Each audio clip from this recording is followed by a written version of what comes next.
Welcome to our channel. Today we how to recover your Ethereum using Bitfinex easy tutorial step by step clearly. To recover your Ethereum using Bitfinex, start by visiting the Bitfinex website. Log into your account with your registered email and password. If you have two-factor authentication enabled, enter the code from your authentication app. Once you're logged in, navigate to the Funds section on the main dashboard.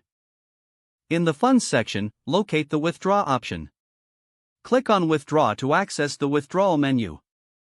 Select Ethereum from the list of available cryptocurrencies. Enter the amount of Ethereum you wish to recover. Then, input the wallet address where you want to send your Ethereum. Make sure to double-check the wallet address for accuracy. After ensuring the address is correct, proceed to select the network for the withdrawal. Choose the appropriate Ethereum network option.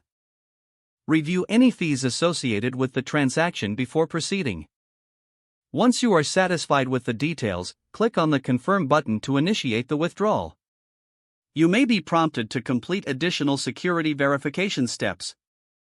Follow the prompts to ensure your transaction is secure. After verification, your withdrawal request will be processed.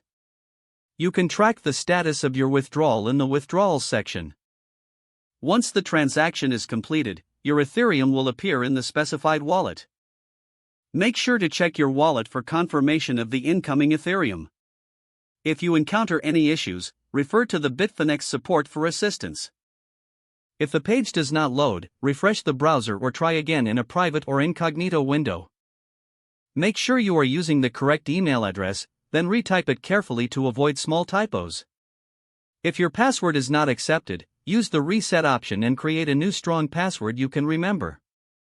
Check your spam folder for verification or security emails, then complete any requested confirmation steps. Enable two-factor authentication if available to improve account security and reduce unauthorized. After signing in, review your profile details so your contact information and settings are accurate and current.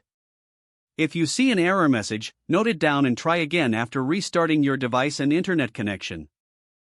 Don't forget to like this video and subscribe to our channel for more step-by-step tech guides.